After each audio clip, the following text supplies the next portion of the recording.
Selamat pagi Bapak Ibu, saudara-saudari sekalian. Kita bersyukur bisa kembali mempelajari Katekismus Heidelberg ini di pagi hari.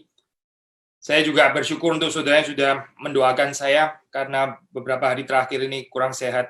Hari ini keadaan bisa lebih baik meskipun belum 100% pulih. Ini kesempatan yang Tuhan berikan untuk saya, untuk kita semua, kita bisa melanjutkan saat teduh dengan Heidelberg Katekismus ini ya. Kita hari ini sampai kepada minggu yang ke-6. Minggu yang ke-6. Dan kita akan membahas pertanyaan-pertanyaan yang ada di dalam minggu yang ke-6 ini ya. Saya membaca pertanyaan yang ke-16 ya, pertanyaan ke-16. Mengapa dia harus seorang manusia sejati dan benar? Jadi ini bicara tentang pengantara itu ya, sang pengantara, yaitu Yesus Kristus. Mengapa dia harus seorang manusia sejati dan benar? Lalu dijawab, sebab keadilan Allah menuntut supaya pembayaran untuk dosa dilakukan oleh kodrat manusia yang telah berdosa itu. Sedangkan seorang manusia tidak sanggup melakukan pembayaran untuk dosa orang lain karena dia sendiri pun seorang berdosa. Sebelum melanjutkan pembahasan, mari kita masuk di dalam doa. Tuhan, kami bersyukur untuk kesehatan yang Tuhan berikan di dalam kehidupan kami ini, sehingga kami bisa menggunakannya untuk mengasihi Tuhan, untuk mengasihi sesama, untuk melakukan aktivitas yang meaningful di hadapan Tuhan. Tuhan, kiranya yang menolong kami pada sepanjang hari ini ketika kami ingin memulai dengan satu perenungan, ayat-ayat yang dibahas di dalam Katekismus Heidelberg ini, dan juga jawaban pertanyaan. Kami berdoa supaya sekali lagi ini boleh menguatkan kami, mengobarkan cinta kasih kami kepada Tuhan dan kepada sesama. Berkati baik hamba-Mu, berkati juga setiap orang yang mengikuti pada pagi hari ini, supaya boleh diberkati oleh Tuhan. Kami mohon supaya apa yang kami renungkan ini sungguh-sungguh mengubah kami, bukan hanya mengubah kami secara pola pikir, tapi mengubah seluruh kehidupan kami, baik itu sikap hati kami dan kemauan kami, kehendak kami yang boleh terus diarahkan untuk semakin taat kepada Tuhan. Terima kasih Tuhan, Engkau memberkati waktu-waktu kami selanjutnya. Kami bersyukur sekali lagi untuk cinta kasih Tuhan. Demi Yesus Kristus kami berdoa. Amin. Ya, so di sini dimulai dengan satu pertanyaan. Sekali lagi ya, judul kita hari ini adalah The Mediator atau Sang Pengantara. Lalu kita membahas beberapa pertanyaan di sini. Pertanyaan 16 di sini mulai dengan satu pertanyaan, kenapa dia harus seorang manusia sejati dan benar? Jadi bukan cuma manusia saja, tapi juga manusia yang sejati. Gini saya, bukan cuma sejati saja, manusia sejati, ya sungguh-sungguh manusia, truly human, tapi juga sungguh-sungguh benar di dalam hal ini ya. Nah, jawabannya saya pikir sudah jelas di sini waktu saudara membaca di situ. Karena keadilan Allah itu menuntut, God's righteousness, ya justice, itu menuntut pembayaran untuk dosa itu ya, dilakukan oleh kodrat manusia yang telah berdosa. Itu saudara perhatikan di sini ya, vocabulary yang dipakai oleh penulis daripada Heidelberg Katekismus itu menggunakan istilah natur manusia ya. Yesus itu memiliki natur manusia yang sama dengan kita ya, persis sama, kecuali satu hal seperti sudah ditulis dinyatakan dalam Konsili Kalkedon, yaitu tanpa dosa. Yesus memiliki natur manusia yang sama persis dengan kita, kecuali tanpa dosa. Jadi di sini kalau sudah melihat di sini dilakukan oleh kodrat atau natur manusia yang telah berdosa itu ya, menyatakan bahwa manusia itu setelah Adam dan Hawa jatuh ke dalam dosa, dia itu mewarisi apa yang disebut di dalam ini ya, di dalam teologi barat, teologi Latin, yaitu original sin ya, original sin. Sehingga waktu manusia itu lahir, dia itu sudah dikandung di dalam dosa ya. Ini mewarisi original sin. Nature itu corrupted di dalam hal ini ya, sinful nature. Nature manusia itu corrupted atau sinful ya. Yesus memiliki natur manusia yang tidak mewarisi original sin ini ya, karena dia tanpa dosa. Ini penting ya, sebagaimana saudara membaca di dalam kalimat berikutnya ya, dikatakan di situ seorang manusia tidak sanggup melakukan pembayaran untuk dosa orang lain karena dia sendiri pun seorang berdosa. Jadi Yesus kalau dia berdosa ya, dia juga nggak bisa melakukan pembayaran itu. Tapi kita tahu di dalam kitab suci Yesus tidak berdosa. Yesus tidak mewarisi original sin itu, sehingga dia juga tidak memiliki sinful nature, ya, sinful human nature seperti manusia, ya, karena dia tidak mewarisi original sin itu. Nah, khususnya di dalam teologi Barat, ya, kita menggunakan istilah natur ya untuk menjelaskan hal ini. Nah, kalau saudara misalnya membandingkan di dalam ecumenical dialog dengan orang-orang ortodoks timur, mereka menaruhnya itu lebih kepada ini ya, apa itu will gitu. Jadi kalau saudara membaca misalnya dalam tulisan Maximus Confessor, di situ dikatakan bahwa Yesus itu nggak memiliki gnomic will, ya, dia memiliki true human will, betul gitu. Dia memiliki kehendak manusia yang sama dengan kita, ya, tapi dia tidak memiliki gnomic will. Dia ada natural will. Gitu, ya. Apa yang di dalam Ortodoks Timur itu disebut dengan istilah gnomic will, di dalam teologi Barat kita menggunakan istilah sinful nature, atau kita menggunakan istilah ini ya, corrupted nature itu, atau original sin di dalam hal ini. Maka saudara membaca di dalam bagian ini dikatakan bahwa Yesus itu memang betul-betul assume ya true human nature sama seperti kita, kecuali dosa. Nah itu saya harap saudara nggak bingung waktu saudara di sini membaca istilah kok jadi kepada natur sekarang begitu ya. Karena ada orang tanya di dalam ini ya, di dalam apa pertanyaannya mungkin apa ini ya, sederhana gitu pertanyaannya. Ya, Yesus kan pribadi yang lain, bagaimana dia bisa menebus pribadi yang lain? Jawabannya di sini saya, karena Yesus memiliki natur manusia yang sejati ya, seperti kita. Jadi di sini penekanan sudah melihat di situ ya. Dosa dilakukan oleh kodrat manusia yang telah berdosa. Maksudnya dari perspektif ini saya, natur manusia yang sudah rusak itu, sudah tercemar, itulah yang ditebus, yang diredeem, yang dibebaskan oleh Kristus, yang juga memiliki natur manusia yang sama seperti kita. Sekali lagi ya, kecuali dosa.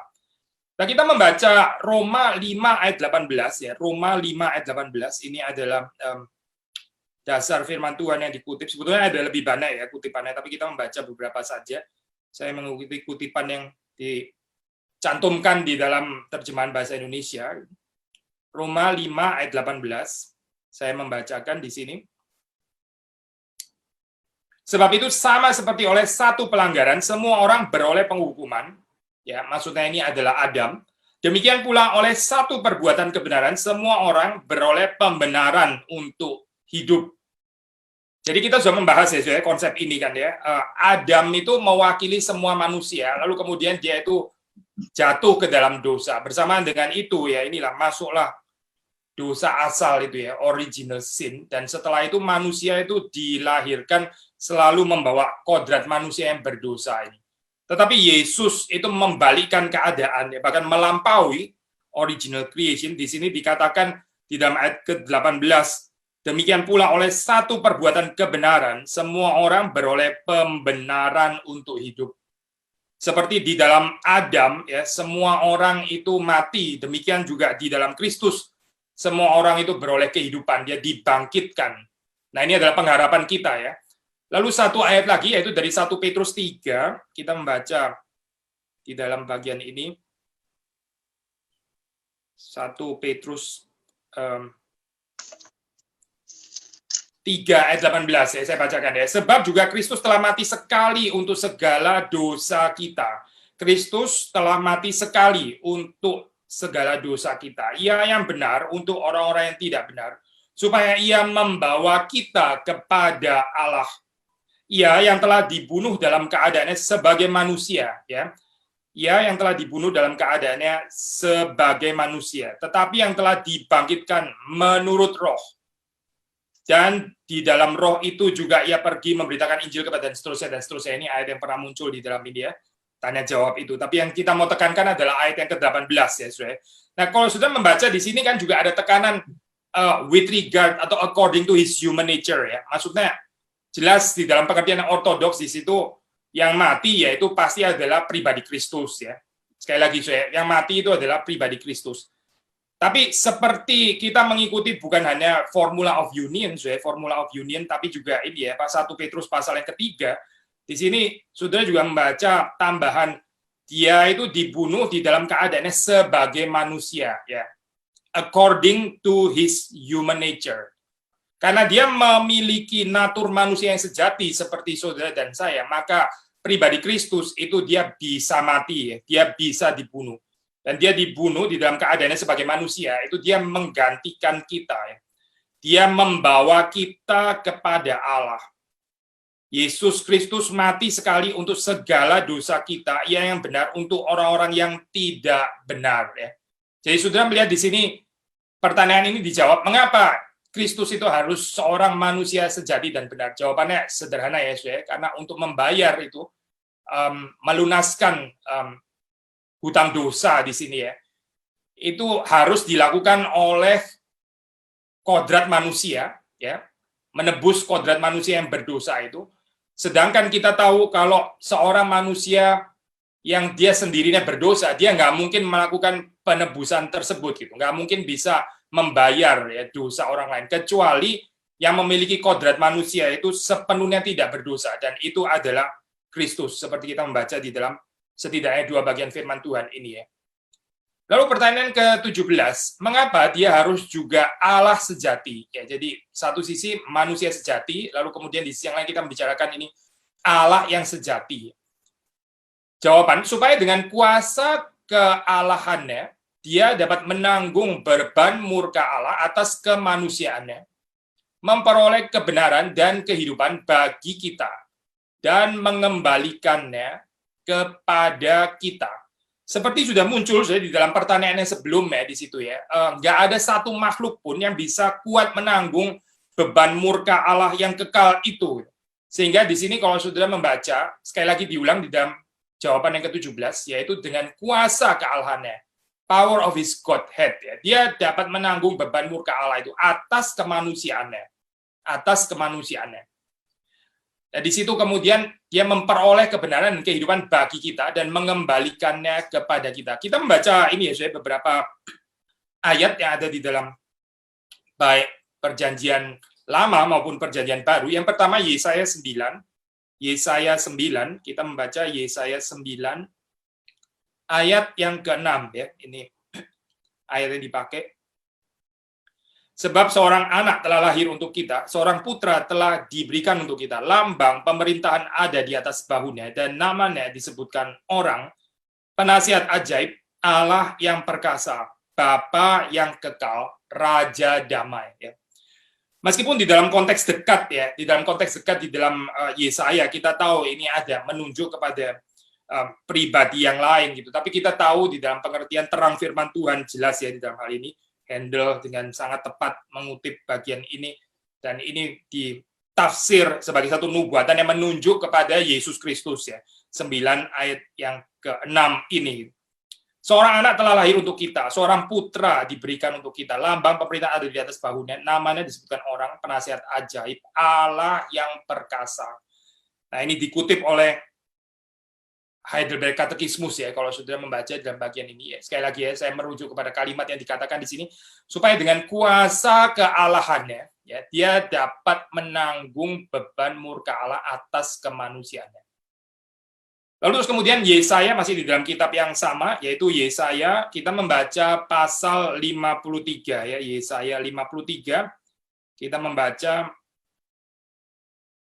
ayat yang ke-11 ya, ayat yang ke-11 saya membaca bersama dengan saudara.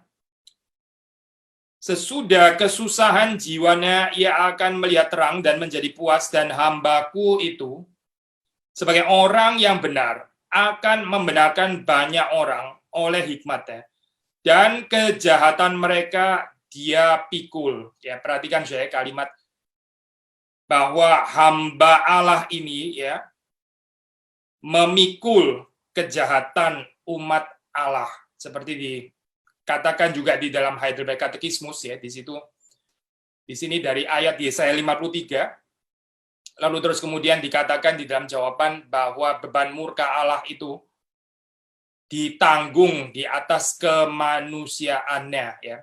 Yesaya 53 ayat yang ke-11 ya. Kejahatan mereka dia pikul.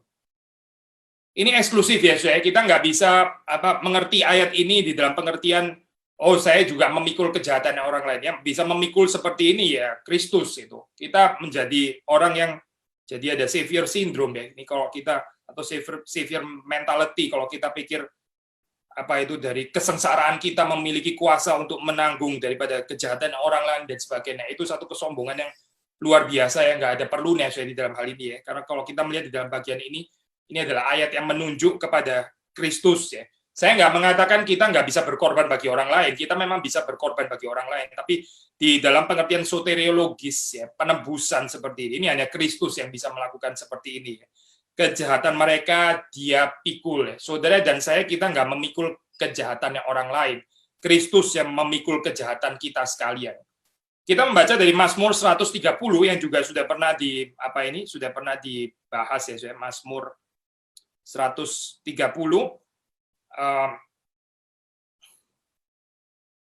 Kita sudah pernah bahas ya ini ya, ayat yang ketiga.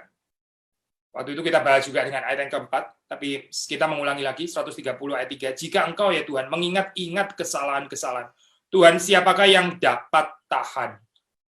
Jika engkau ya Tuhan mengingat-ingat kesalahan, Tuhan siapakah yang dapat tahan? Lalu kemudian dilanjutkan dengan ayat yang keempat, tetapi padamu ada pengampunan, supaya engkau ditakuti orang. Jadi ayat-ayat ini baik Yesaya 9, Yesaya 53, lalu Mazmur 130 itu menjadi satu ayat ya yang dari Padan ya, itu penulis-penulis daripada Heidelberg Catechismus itu menjawab pertanyaan ini ya.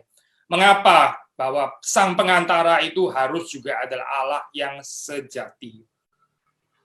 Satu ayat lagi yaitu di dalam 1 Yohanes 4, ini perjanjian baru, kita membaca di dalam 1 Yohanes 4, kita membaca ayat yang ke-9 ya, ayat yang ke-9.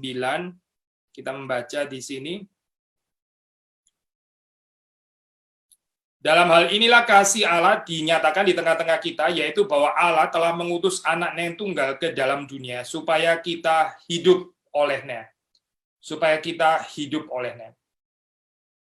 Jadi kalau dimurkai oleh Allah, yaitu berarti mati ya, karena orang menanggung beban murka Allah yang kekal itu ya, berarti kematian gitu. Tapi di sini dengan Yesus, dengan Kristus itu menanggung beban murka Allah atas kemanusiaannya, itu dia memperoleh kebenaran, kehidupan bagi kita.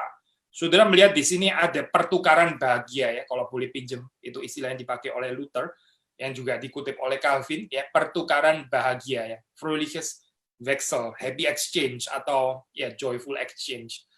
Yaitu apa kita yang seharusnya menanggung beban murka Allah itu ditimpakan kepada Kristus. Lalu kemudian kebenaran dan kehidupan itu diberikan kepada kita. Jadi di sini kita melihat ada substitusi ya, substitusi. Yesus yang nggak seharusnya menanggung murka Allah, dia menanggungnya. Nah, kebenaran dan kehidupan itu yang ada padanya itu diberikan bagi kita, diperuntukkan bagi kita. Dia mengembalikannya kepada kita. Karena kita setelah jatuh bersama dengan Adam ya ke dalam dosa, yang ada itu adalah kematian.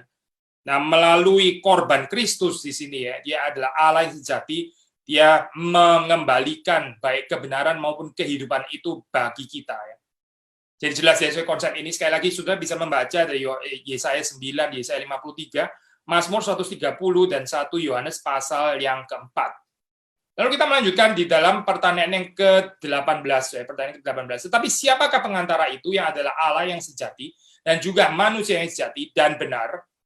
Jawaban yaitu Tuhan kita Yesus Kristus yang telah dikaruniakan oleh Allah kepada kita untuk menjadi hikmat, kebenaran, pengudusan dan penebusan yang sempurna bagi kita.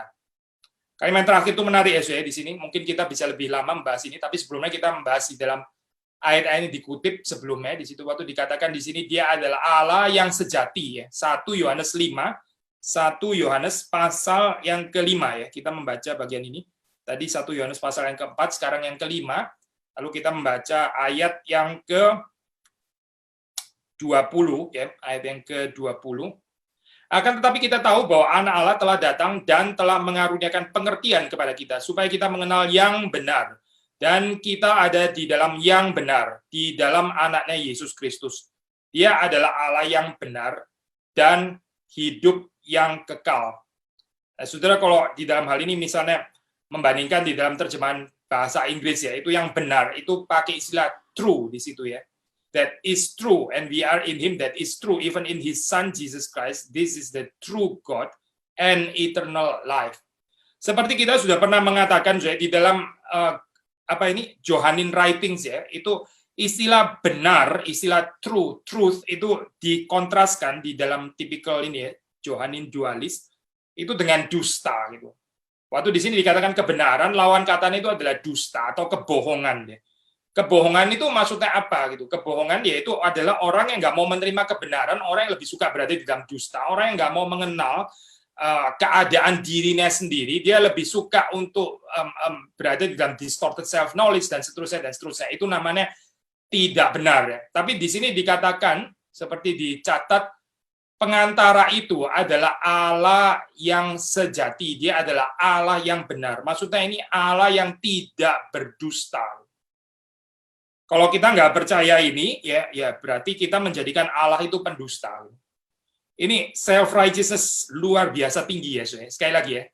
Orang yang menolak berita ini, yang nggak mempercayai ini, itu menjadikan Allah itu pendusta berarti. Karena ini adalah kesaksian daripada Allah yang benar. Kalau Allah adalah pendusta, itu berarti dia menganggap dirinya dia yang benar. Makanya dia terus kemudian attack Allah itu pembohong. Ya. Allah pembohong, dia yang benar. Itu self-righteousness sangat-sangat tinggi di dalam keadaan seperti ini. Itu dosa luar biasa besar.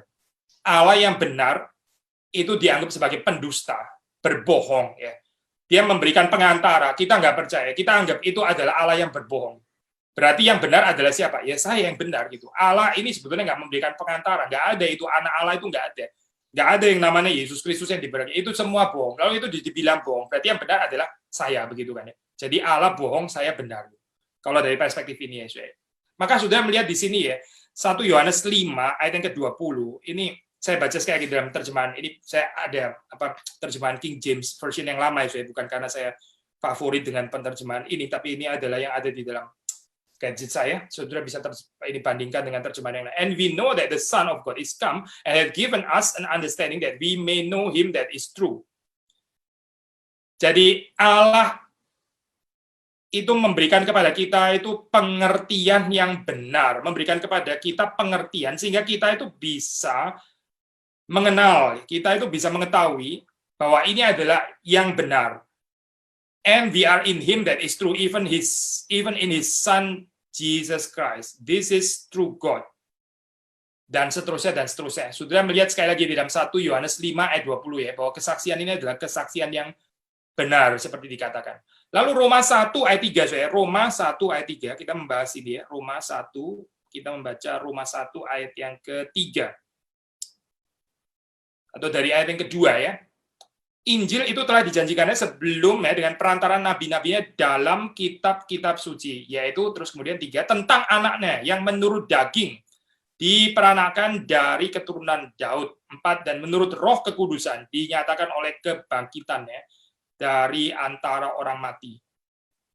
Sebelum formula union atau ini ya, Chalcedon menggunakan istilah ini ya, according to his human nature, according to his divine nature gitu. Sudah mendapat di dalam Alkitab pun menggunakan istilah seperti ini ya, formula seperti ini. Menurut ya daging ya, berarti ini kalau pakai istilah yang dipakai di dalam konsili ekumenikal itu adalah menurut kemanusiaannya ya, menurut human nature. Di sini istilah yang dipakai itu adalah menurut daging ya, menurut daging diperanakan dari keturunan Daud.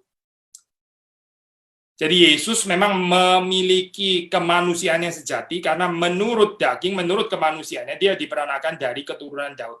Di sisi yang lain di sini ayat 4 mengatakan menurut Roh kekudusan ya dinyatakan oleh kebangkitannya dari antara orang mati. Bahwa ia adalah anak Allah yang berkuasa, Yesus Kristus Tuhan kita. Jadi kalau sudah membaca di dalam Alkitab ya, ada saatnya ya, ada ayat-ayat ya, ada kalimat-kalimat yang di sini membicarakan aspek atau natur manusianya. Ini pribadi yang satu ya, pribadi yang sama, pribadi Kristus. Itu dibicarakan menurut natur manusianya ya. Di saat yang lain kita melihat juga pribadi yang sama yang satu itu dibicarakan menurut natur keilahiannya seperti sudah dapati di dalam Roma 1 ayat yang ketiga dan yang keempat ini. Jadi waktu di sini dikatakan di dalam pertanyaan sekali lagi, tapi siapakah pengantara? Itu adalah Allah yang sejati dan juga manusia yang sejati dan benar. Ya, dijawab itu adalah Yesus Kristus. Dia adalah Yesus Kristus. Kita membaca Ibrani 4 ayat 15 ya. Ibrani 4 ayat yang ke-15. Ini pembahasan beberapa hari terakhir ini seperti sudah bisa memperhatikan, saya lebih banyak ini ya,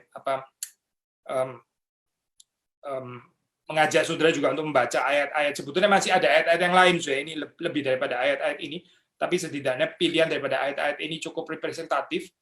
Kenapa, so karena ini ya, di dalam spirit katekismus reform itu ya, sebetulnya hanya ingin membawa kepada Alkitab gitu. Ada kecelakaan, so kalau kita lebih mengenal katekismus denominasi kita, tapi kita nggak kenal kitab suci gitu, karena katekismus itu sebenarnya menunjuk kepada Alkitab, menunjuk kepada kitab suci. Ini bukan adalah satu tulisan yang mau berdiri di atas kitab suci, tapi sebetulnya adalah tulisan yang hanya merumuskan apa yang diterima dari kitab suci. Ya. Jadi kalau saudara ada orang ini ya, scholar namanya Eberhard Busch, dia pernah membandingkan ya, itu bedanya di dalam hal ini ya, katekismus di dalam spirit Lutheran dengan katekismus di dalam spirit Reform. Lalu dia mengatakan seperti ini, saya. Kalau di dalam katekismus Reform itu kata sambungnya ya, waktu kita mengatakan oke, katekismus Reform ini mengikat ya, quatinus ya, sejauh ya, istilah yang dipakai itu quatinus ya di dalam bahasa Latinnya, itu sejauh ya, so far ya, sejauh ini setia kepada firman Tuhan. Ini sangat tipikal Reform saya. Tetapi saya kalau di dalam katekismus Lutheran ya, menurut Eberhard Busch itu dia mengatakan kata sambung yang dipakai di situ ya, katekismus ini mengikat quia karena ini setia kepada firman Tuhan. Saudara perhatikan ya bedanya. Saya nggak mau membawakan ini dalam satu pemahaman yang sangat polemikal bukan, tapi supaya sudah ada comparative study ya. Whereas di dalam katekismus Lutheran, at least menurut Eberhard Busch, dia mengatakan bahwa di situ katekismus ini mengikat ya, you harus subscribe. Lalu kenapa? Karena ya, quia, karena katekismus ini setia kepada firman Tuhan. Tapi kalau saudara perhatikan di dalam spirit katekismus Reform ya, menurut Busch dia mengatakan katekismus Reform itu nggak mengikat di dalam pengertian seperti itu. Katekismus Reform itu mengatakan katekismus ini mengikat sejauh ya, quatinus, sejauh kalimat-kalimat ini setia kepada firman Tuhan. Jadi saudara melihat di sini ya, katekismus Reform itu merelativisasi dirinya sendiri ya terhadap firman Tuhan.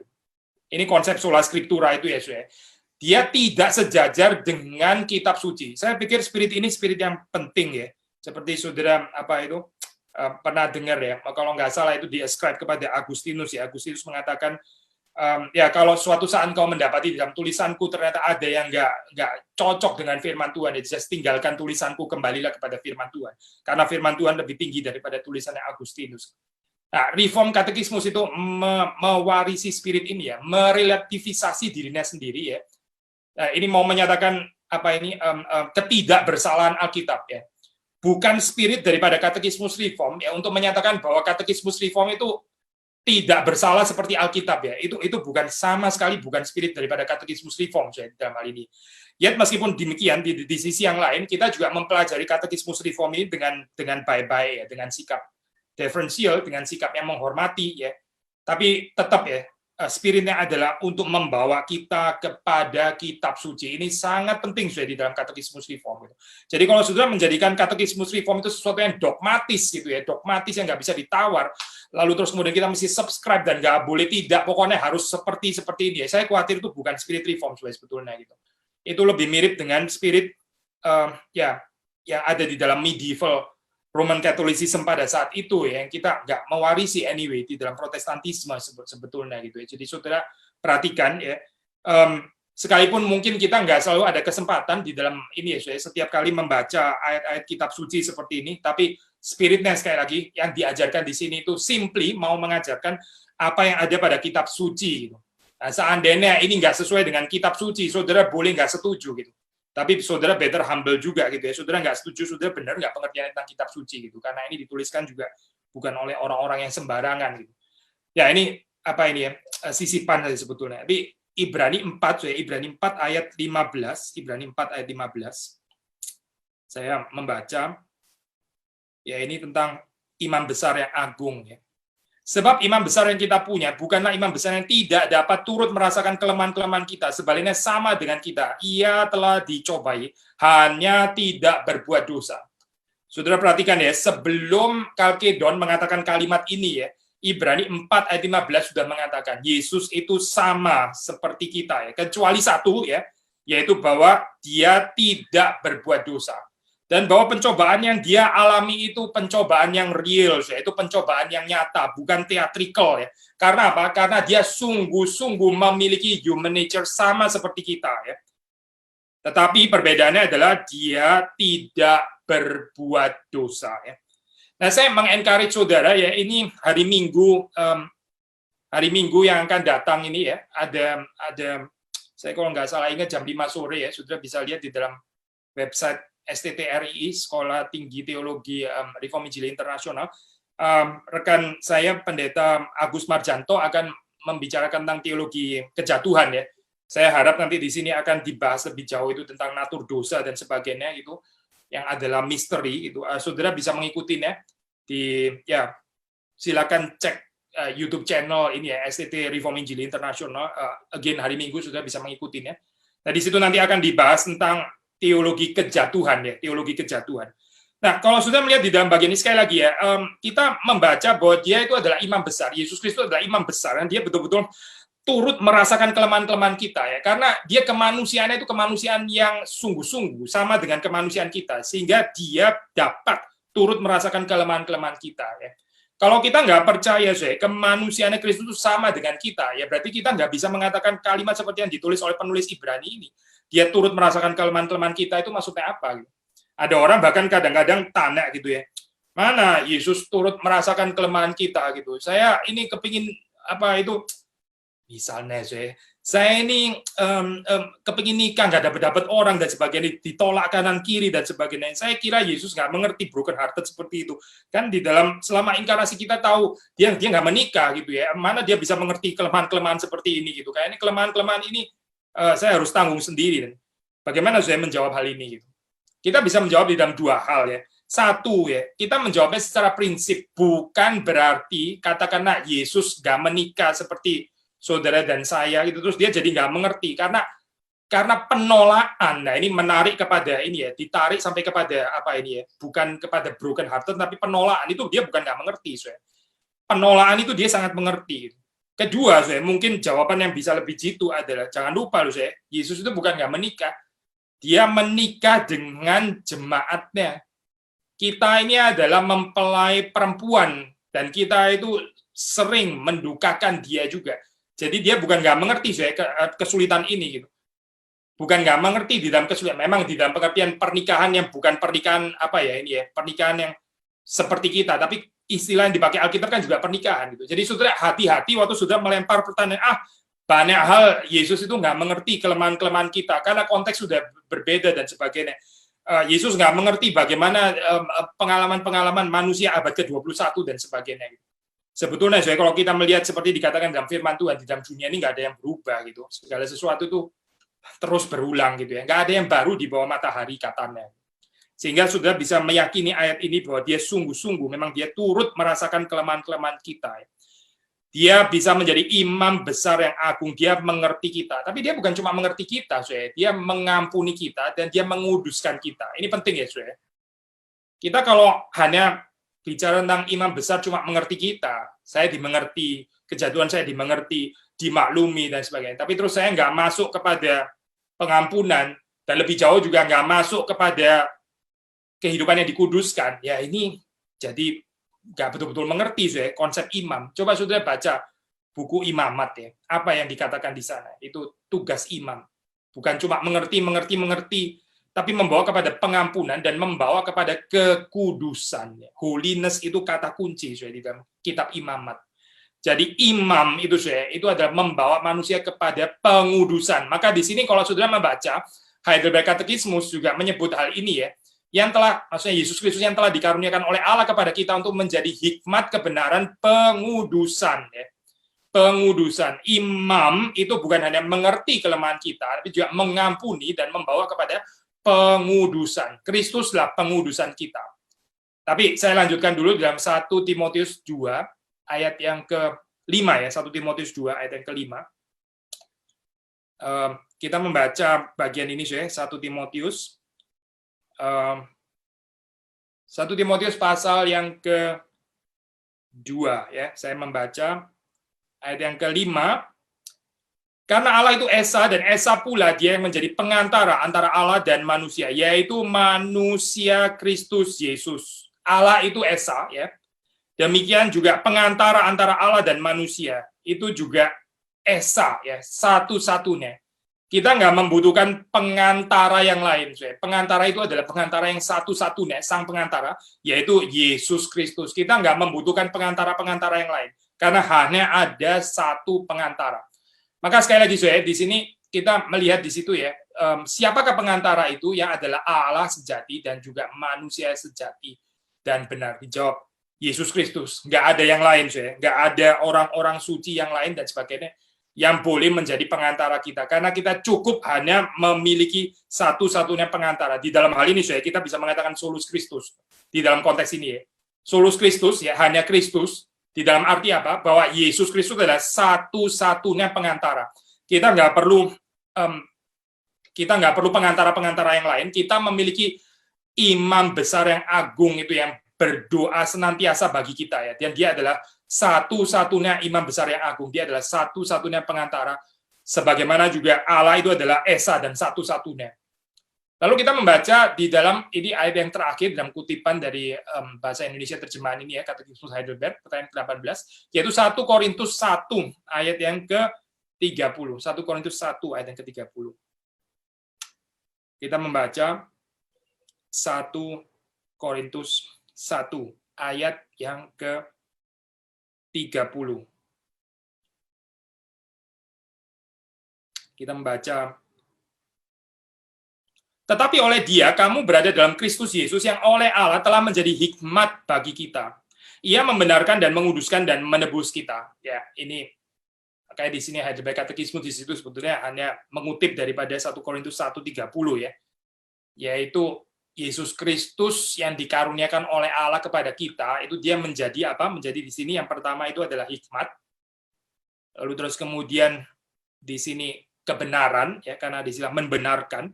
Lalu pengudusan dan penebusan ya, yang sempurna. Ini mengikuti 1 Korintus 1:30. Sekali lagi, Kristus Yesus itu menjadi hikmat bagi kita, dan ia membenarkan dan menguduskan dan menebus kita, atau di dalam bahasa Katekismus Heidelberg, dia selain hikmat juga adalah kebenaran kita, pengudusan kita, dan penebusan kita yang sempurna. Seperti kita sudah pernah bahas, kalau sudah membaca di dalam 1 Korintus pasal ke-1, ini kan teologia crucisnya Paulus gitu ya. Teologia crucis itu yang terus kemudian dikutip oleh Luther di dalam Heidelberg Heidelberg Disputation ya. Yang ditekankan di sini kan reversal motif ya. Unlike hikmat manusia ya, unlike hikmat dunia, hikmat Allah itu berbeda, yang dimuliakan, yang dianggap mulia oleh dunia ini, itu dianggap hina oleh Allah. Maka berbahagia kita, kalau kita ini nggak mempermuliakan sesuatu yang sedang dipermuliakan oleh dunia, karena itu nanti terbalik. Di dalam konteks ini ya, Paulus bicara teologi crucis, maksudnya 1 Korintus 1 mulai dari ayat 18 sampai kemudian ayat yang ke-30. Nah, di sini kemudian dikatakan, Kristus Yesus itulah yang menjadi hikmat kita. Coba saudara lihat di dalam kehidupan Kristus gitu. Itulah hikmat ilahi. Menyatakan kebenaran ya, menyatakan Allah di dalam kelemahan yang seperti itu, bukan dengan cara show off, demonstrasi. Dia bukan nggak punya kuasa ilahi loh, dia punya kuasa ilahi. Dia bahkan juga bukan tidak melakukan mujizat, dia melakukan mujizat. Tapi seperti kita pernah bahas ya, at least menurut perspektif daripada Markus gitu, dia bukan memperkenalkan keilahiannya itu melalui mujizat. Sekali lagi menurut Markan ya, menurut perspektif Markan itu, saudara membaca setiap kali di situ ada mujizat, Yesus melarang orang itu memperkenalkan bahwa dia adalah anak Allah. Mengapa, Karena ini menunggu sampai kepada peristiwa salib. Waktu di atas kayu salib, ya, terus kemudian di situ dikatakan, sungguh dia ini anak Allah, nggak ada lagi larangan. Berarti, menurut perspektif Markus, ya, keanak-Allahan Yesus itu harus dibaca dari perspektif salib, bukan perspektif daripada mujizat yang dia kerjakan di dalam hal ini ya. Nah, ini adalah salah satu contoh ya, bagaimana Allah itu bekerja dengan hikmatnya. Tapi kalau dengan hikmat manusia, kita pikir itu kurang meyakinkan ya. Kurang meyakinkan kalau Yesus itu dia bangkitnya kok di tempat yang seperti itu. Kenapa dia nggak muncul di Yerusalem atau di tempat kekaisaran dan sebagainya? Nah, itu hikmatnya manusia ya. Kenapa dia nggak sekaligus menunjukkan dirinya kepada sang kaisar bahwa dia ini tadinya mati terus kemudian dia bangkit. Di situ kan kaisar kan harusnya langsung tergopoh-gopoh, dia akan langsung tersungkur terus kemudian dia akan menyembah Yesus. Ya, itu hikmatnya saudara dan saya. Kita maunya seperti itu gitu kan ya. Tapi hikmat ilahi ternyata tidak demikian. Nah, gereja saudara dan saya, kita bisa bertahan nggak di dalam hikmat ilahi yang seperti ini? Atau kita mulai tergoda gitu, kita mulai berusaha untuk impress, kita mulai berusaha untuk tampil impresif, kita berusaha untuk tampil mengesankan dunia ini ya, supaya orang Kristen itu nggak dihina lah dan sebagainya, padahal Yesus dihina. Tapi kita orang Kristen nggak mau dihina. Ada hikmat yang nggak cocok ya di sini gitu, bukan karena kita sengaja mencari penghinaan, bukan gitu. Tapi saudara melihat ya, betapa sulitnya di dalam hal ini ya, betapa tidak gampangnya gitu melawan kedagingan ini gitu, kedagingan manusia. Yaitu apa sih? Mengakui hikmat ilahi. Mengakui hikmat ilahi. Waktu kita membangun kerajaan Allah itu berjalan dengan hikmat ilahi, bukan dengan hikmat duniawi, tapi dunia ini terus-menerus merongrong kita supaya kita memperkenalkan Yesus Kristus dengan cara hikmat duniawi. Lalu kalau kita bisa menyatakan itu ya secara secara berhasil, secara successful ya, terus kemudian dunia akan tertarik begitu ya. Dunia nggak akan tertarik juga anyway. Berapa waktu lalu ya, ini pendeta Jethro, dia tidak menjawab pertanyaan, dia membicarakan di situ, ini satu perenungan yang baik ya, dia bicara tentang Elia gitu, Elia pelayanannya ya, setelah dia menyatakan di situ ya bagaimana Allah itu menghanguskan korban bakaran dan sebagainya, itu kan satu kemuliaan yang besar dinyatakan ya, di mana Nabi Baal itu gagal. Lalu terus kemudian Alkitab mencatat bahwa Elia itu depresi ternyata setelah itu ya, dia frustrasi, depresi, dia mau mati saja gitu. Loh, kok aneh ya, dia barusan mengalami kemenangan yang seperti itu gitu. Lalu terus kemudian ditafsir, nah itulah likely Elia itu underestimate the power of sin. Dia pikir setelah kejadian itu mestinya seluruh Israel bertobat, Isabel bertobat, nabi-nabi Baal juga sudah dibunuh, begitu ya, terjadi pertobatan revival besar-besaran gitu ya, nggak ada lagi yang menolak Yahweh. Ternyata tetap aja seperti itu. Lalu terus kemudian ditambah dengan ini ya, itu ada terjadi gempa bumi, tapi Allah nggak ada di situ gitu. Api ya, Allah nggak ada di situ, tapi terus kemudian angin sepoi-sepoi dan Allah ada di sana. Ini prinsip yang menarik sekali ya, ini early theologia crucis gitu, kalau kita boleh menafsir bagian ini dikaitkan dengan 1 Korintus ya, early theology, ini proto teologia crucis ya, Allah itu bekerja dengan angin yang sepoi-sepoi, api ya, itu yang menurunkan api kan Allah sendiri ya, tapi di dalam bagian berikutnya dinyatakan waktu api itu nggak ada Allah di situ. Allah mau bilang apa kepada Elia? Gitu. Kamu mau expect apa gitu? Pekerjaan Tuhan itu mau dinyatakan dengan apa? Pertobatan itu dibawa dengan cara yang bagaimana? Dengan cara glorious seperti itu ya. Pinjam istilah Luther. Itu theology of glory. Hati-hati memperkenalkan Kristus dengan theology of glory. Itu adalah cara membangun dengan hikmat duniawi, dengan hikmat manusia, bukan dengan hikmat ilahi. Coba lihat Kristus gitu yang tergantung di atas kayu salib. Gambar yang tidak berdaya seperti orang yang kalah dan sebagainya. Itulah hikmat ilahi. Itu menyatakan kemenangan. Itu menyatakan kemuliaan di dalam apa? Di dalam penghinaan yang diterima. Tapi dunia nggak seneng ya kalau dihina. Di sini kan nggak seneng kan ya. Orang Kristen juga nggak seneng dihina. Jadi ini ikut Kristus atau ikut dunia sebetulnya gitu. Sekali lagi ya, saya bukan mengatakan kita mencari penghinaan, itu orang sakit jiwa namanya. Tapi kita ini membangun, katanya Kristus itu hikmat kita gitu. Betul nggak sih Kristus ini hikmat kita? Berapa jauh kita ini berjalan di dalam hikmat ilahi? Ya adalah Kristus itu. Atau saudara dan saya lebih tertarik dengan hikmat duniawi gitu. Lalu saudara berusaha mengesankan banyak orang, ini orang Kristen very smart gitu ya, logical coherence dan sebagainya. Wah, ini nggak berdebat selalu menang di atas dan sebagainya. Itulah orang Kristen. Saya tanya itu hikmat ilahi atau itu hikmat duniawi gitu. Mengesankan dengan cara-cara seperti itu. Betulkah Paulus itu pernah klaim misalnya, saya retorikanya ya, cara ngomongnya fasih, nggak seperti orang ini gitu misalnya, dia bicara nggak mengerti teori itu, tapi saya mengerti retorik gitu, karena itu ikutlah saya gitu, percayalah kepada Yesus yang saya perkenalkan, karena saya retorikanya bagus. Ada istilah kayak begitu ada di dalam Korintus. Coba saudara baca lagi deh, ada nggak istilah itu? Nggak ada, karena Paulus mengikuti hikmat ilahi, bukan mengikuti hikmat manusia.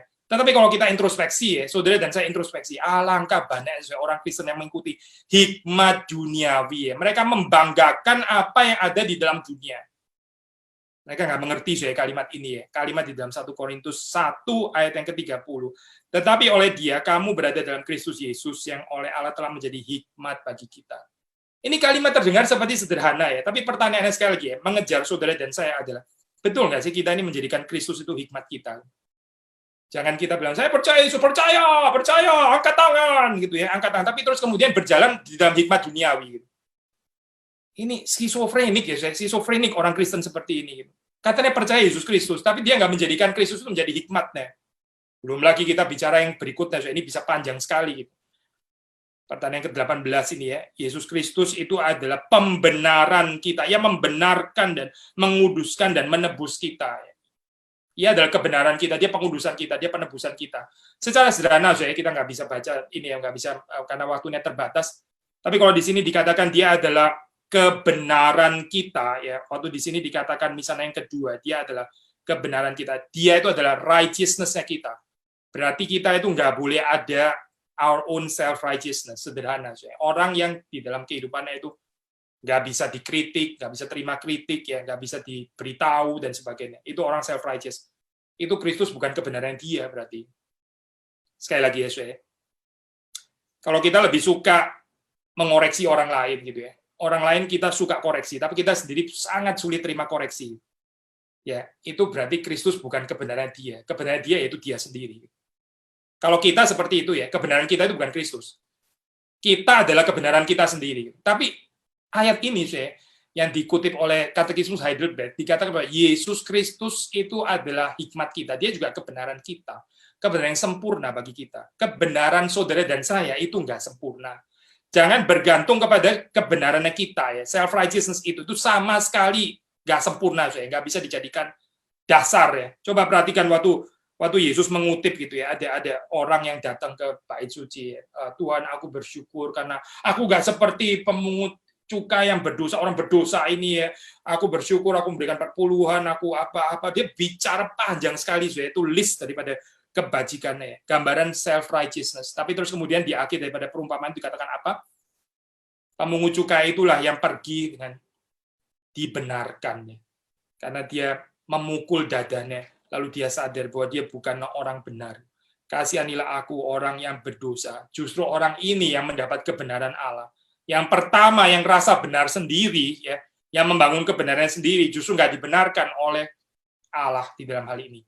Maka sudah membaca dalam Yesus Kristus itu adalah hikmat kita, kebenaran kita, pengudusan kita, penebusan yang sempurna bagi kita. Ini apa artinya, saudara? Aplikasinya apa? Integrasinya apa? Konsekuensinya apa di dalam kehidupan kita, ya, dan seterusnya dan seterusnya. Saudara silakan merenungkan kembali ya. Saya masih ada satu pertanyaan, ini sudah menit ke-49.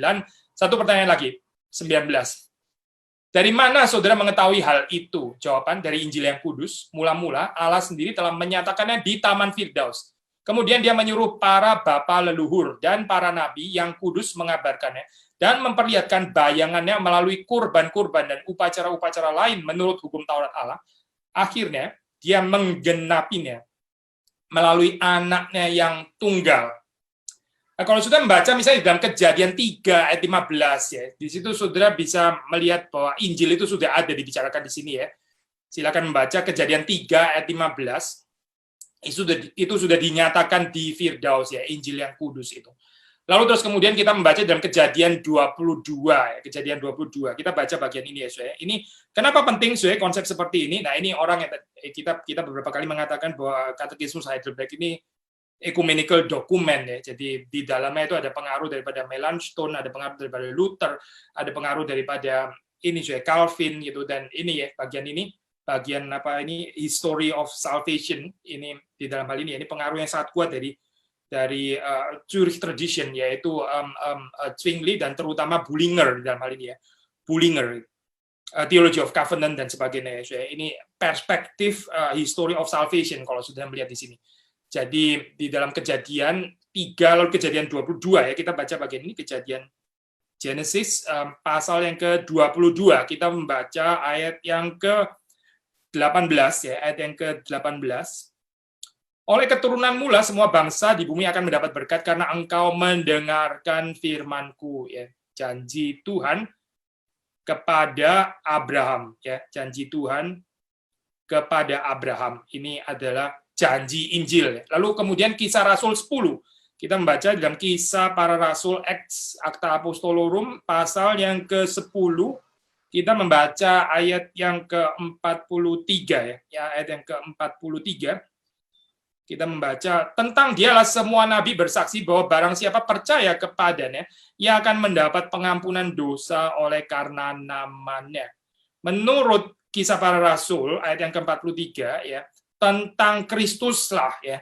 Semua nabi itu bersaksi. Jadi nabi-nabi itu bersaksi tentang Kristus. Jadi di dalam kitab para nabi, di dalam berita yang disampaikan oleh para nabi, ya baik nabi kecil, nabi besar, itu yang disaksikan adalah Yesus Kristus. Berarti di sini membicarakan Injil. Sekali lagi ya, seperti kita pernah katakan ya, ini sangat-sangat kuat di dalam reform flavor di dalam hal ini ya.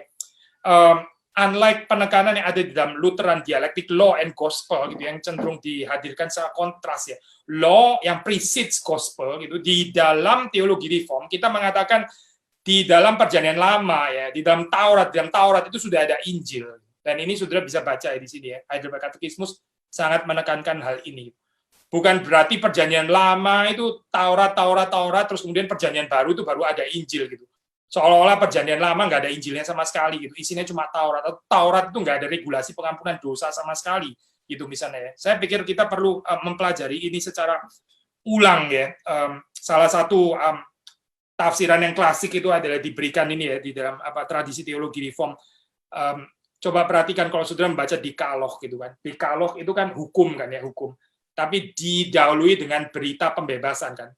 Aku Tuhan Allahmu yang membebaskan engkau keluar dari Mesir. Berarti berita anugerah mendahului Taurat di situ. Sudah kita bisa membaca di dalam struktur itu saja ya. Injil itu mendahului Taurat dan bukan selalu Taurat yang mendahului Injil. Taurat mendahului Injil nggak salah sih. Paulus mengatakan melalui Taurat kita mengenal dosa dan karena itu kita kemudian dengan rendah hati datang kepada Injil. Itu betul saya, tapi sebaliknya juga betul gitu. Kita mengerti Taurat dari Injil juga. Bahkan itu sudah ada di dalam perjanjian lama ya.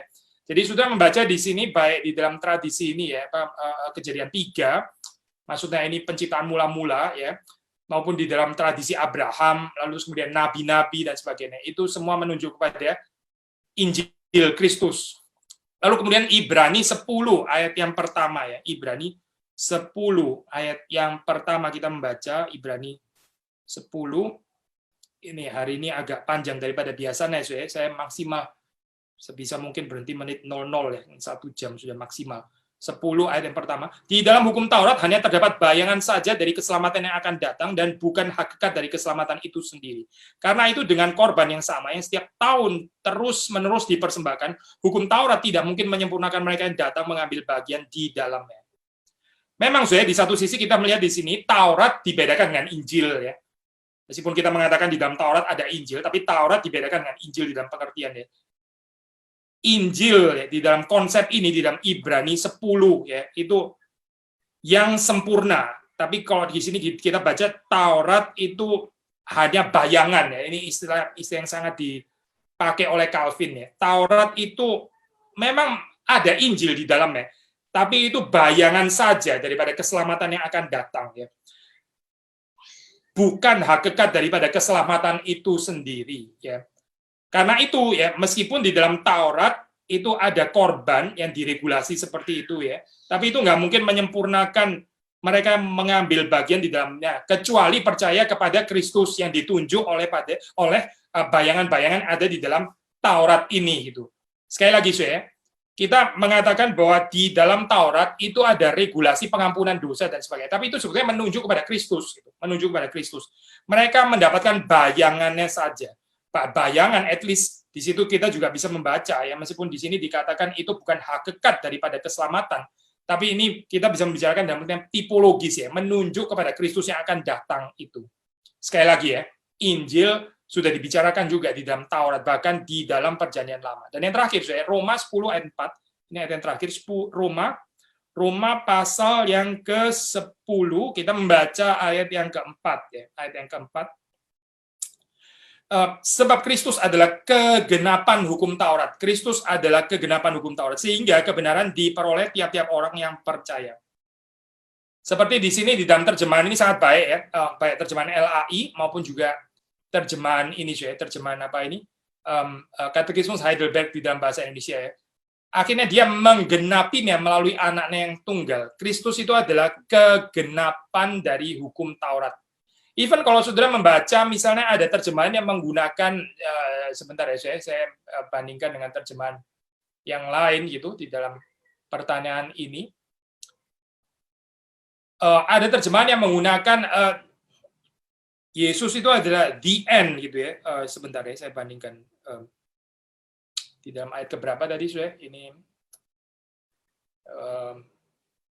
Roma 10 ayat 4 ya. Coba kita baca. Ya, misalnya ya, King James Version menerjemahkan seperti ini. For Christ is the end of the law for righteousness to everyone that believe. Christ is the end ya. Saya kalau nggak salah ingat di dalam terjemahan ESV yang respected itu ya. Coba saya 10 ayat.